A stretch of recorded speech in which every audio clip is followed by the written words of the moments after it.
Hello students, आज हम discuss करेंगे topic adsorption theory of heterogeneous catalysis, जो कि सरफेस केमिस्ट्री का टॉपिक है। Adsorption theory of heterogeneous catalysis में ओल्ड एडजॉर्प्शन थ्योरीज पहले डिस्कस की गई, मींस उसके अंदर ये बताया गया है जो रिएक्टेंट थे इन गैसियस या सॉल्यूशन स्टेट के अंदर, they are adsorb on the surface of solid catalyst. Due to this, जब एडजॉर्ब होते थे सॉलिड कैटालिस्ट के ऊपर गैसियस स्टेट वाले और सॉल्यूशंस वाले, तो उनकी जो कंसंट्रेशन होती थी किसकी, रिएक्टेंट की, ऑन द सरफेस के ऊपर वो इंक्रीज होती थी, मतलब इंक्रीज हो जाती थी। And rate of reaction is also increase, और उनकी जो रेट ऑफ रिएक्शन है वो भी बढ़ जाती थी। फिर उसके बाद जो एडजॉर्प्शन होता है वो एक्जोथर्मिक प्रोसेस होता है। Adsorption is being exothermic process. Then the heat of adsorption is utilized in enhancing the rate of reaction।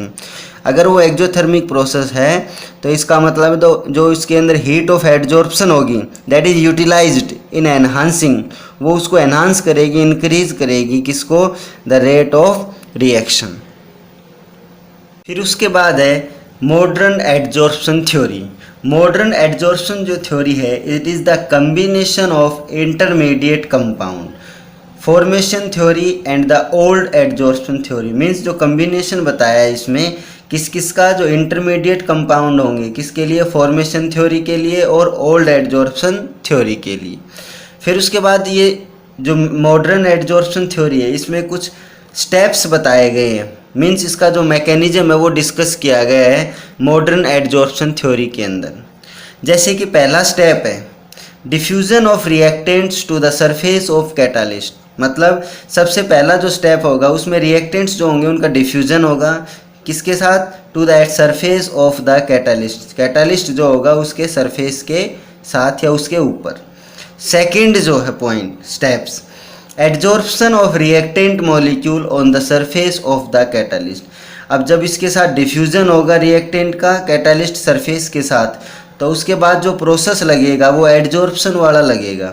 Adsorption of reactant means जो रिएक्टेंट मॉलिक्यूल होंगे वो एडजॉर्ब होंगे किसके ऊपर, on the surface of catalyst. Third step है occurrence of chemical reaction, फिर उनके बीच में केमिकल रिएक्शन होगी जो कि इसके अंदर डायग्राम में बताई गई है।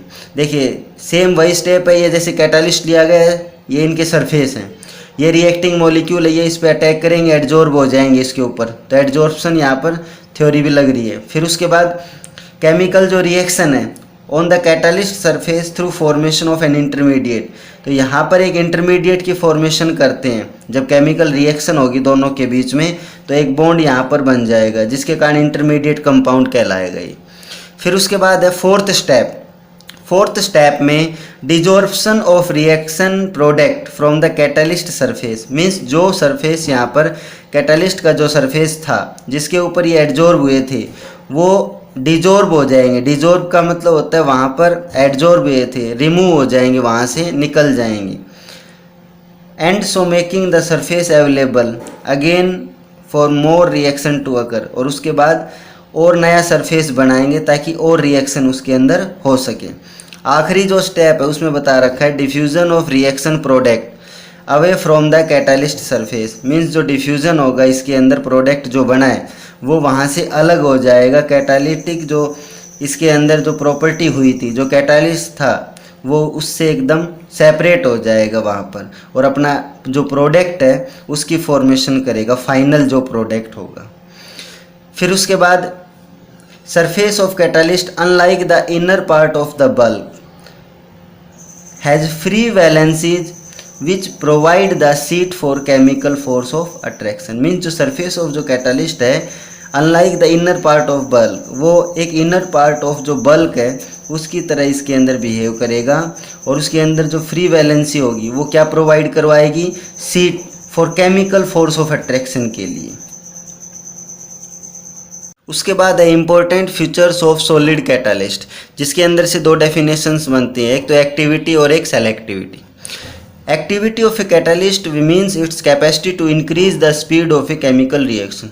एक्टिविटी ऑफ कैटालिस्ट का मतलब है सीधा सीधा कि जो कैपेसिटी होती है किसकी, जो स्पीड ऑफ केमिकल रिएक्शन है उसके अंदर ये कैपेसिटी है कि भी उसकी केमिकल जो रिएक्शन उसकी स्पीड को बढ़ा सके, इंक्रीज कर सके, वो उसकी कैपेसिटी होती है एक्टिविटी ऑफ कैटालिस्ट।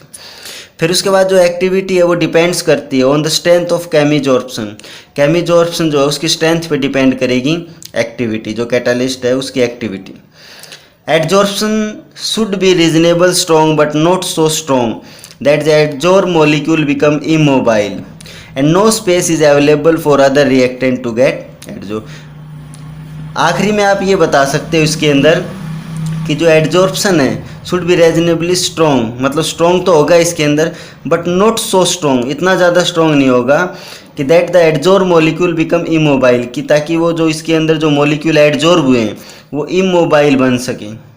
फिर उसके बाद ना ही उसके अंदर स्पेस अवेलेबल होगा किसके लिए, कि दूसरा कोई रिएक्टेंट उसके ऊपर एडजॉर्ब हो सके।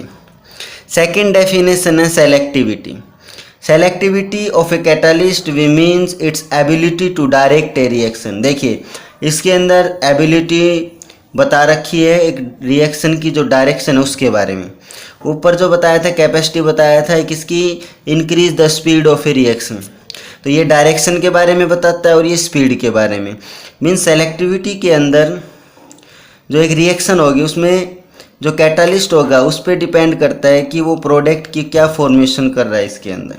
जैसे कि एग्जांपल है सेलेक्टिविटी के अंदर, फर्स्ट है CO प्लस में H2, कार्बन मोनोऑक्साइड और हाइड्रोजन दोनों मिक्स होकर के निकल की प्रेजेंस में मीथेन की फॉर्मेशन करते हैं। अगर हम सेम रिएक्टेंट लेते हैं अगली रिएक्शन में, रिएक्टेंट इसमें सेम है CO प्लस में H2, लेकिन जो कैटालिस्ट है इसमें वो अलग यूज किया गया है, कॉपर जिंक ऑक्साइड और क्रोमियम ऑक्साइड। फिर उसके अंदर जो प्रोडक्ट है वो CH3OH मिथेनॉल जो प्रोडक्ट है उसकी फॉर्मेशन होती है। मीन्स जो ऊपर वाला था और नीचे वाला दोनों में क्या है, प्रोडक्ट में डिफरेंस है, तो किसके कारण पॉसिबल है, कैटालिस्ट के कारण। Means selectivity ability to direct a reaction, एक रिएक्शन की जो डायरेक्शन है उसके बारे में बताते हैं, उसको सेलेक्टिविटी बोलते हैं। थर्ड एग्जाम्पल है CO प्लस में H2। अब इसमें कॉपर की प्रेजेंस अगर आप दिखाते हो तो इसका मतलब है फॉर्मेशन यहाँ पर मिथेनॉल की हो गई। तो तीनों जो रिएक्शन है रिएक्टेंट तीनों में सेम है लेकिन प्रोडक्ट की फॉर्मेशन अलग अलग हो रही है। इसका मतलब ये सेलेक्टिविटी बता रहा है, इसकी डायरेक्शन बता रहा है सभी रिएक्शंस की अलग अलग है और कैटालिस्ट सभी के अंदर अलग अलग यूज़ किए गए हैं इसके अंदर। फिर उसके बाद a given substance can act as catalyst only in a particular reaction. Means जो सब्सटेंस इसमें दिया है वो किसकी तरह काम करेगा, can act as catalyst only in a particular reaction, हर एक रिएक्शन के लिए अलग अलग है, पर्टिकुलर है, and not for all the reaction, हर एक रिएक्शन के लिए नहीं है। मतलब एक कैटालिस्ट बता दिया वो सभी के लिए सेम नहीं है, अलग अलग पर्टिकुलर रिएक्शन के लिए अलग अलग रहेगा सभी के लिए जो कैटालिस्ट है।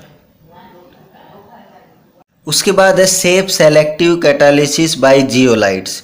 मीन्स जियोलाइट्स के बारे में बताया, जो सेफ सेलेक्टिव कैटालिसिस होते हैं उनके बारे में डिस्कस किया गया है।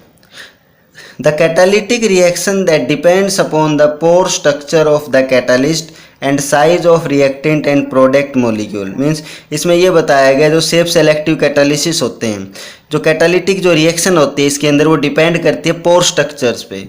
मीन्स उसका जो स्ट्रक्चर होता है जियोलाइट्स के अंदर वो पोर टाइप स्ट्रक्चर होता है, एंड साइज ऑफ रिएक्टेंट, और उसके रिएक्टेंट के साइज पे डिपेंड करेगी, पोर स्ट्रक्चर पे और उस प्रोडक्ट मॉलिक्यूल पे। That is called safe selective catalysis. फिर उसके बाद इसके अंदर जो एग्जाम्पल है जो सेफ सेलेक्टिव का माना जाता है बेस्ट, वो जियोलाइट माना जाता है। तो zeolites are a good shape selective catalyst because, अब क्यों माना जाता है, they have honeycomb like structure, इनका जो स्ट्रक्चर है वो हनी कोम्ब लाइक स्ट्रक्चर होता है।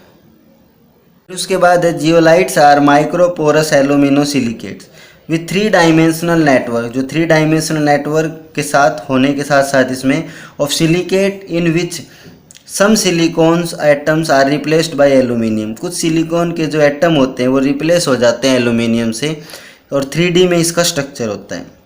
फिर उसके बाद size of pores varies between, जो पोर्स होते हैं, छेद जो होते हैं छोटे छोटे, उनका जो साइज होता है वो वेरीज करता है कहाँ से कहाँ तक, 260 पिकोमीटर से और 740 पिकोमीटर तक, इनके बीच में लाई करेगा।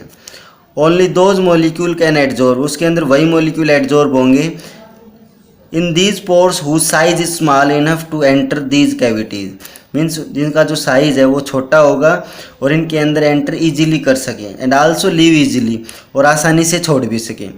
It will not absorb those molecule which are too big to enter, means ज़्यादा जो बड़े साइज़ के जो मोलिक्यूल होंगे वो इसके अंदर एब्जॉर्ब नहीं हो पाएंगे।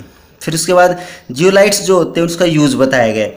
जियोलाइट्स का जो यूज़ होता है पेट्रोकेमिकल इंडस्ट्री के अंदर होता है।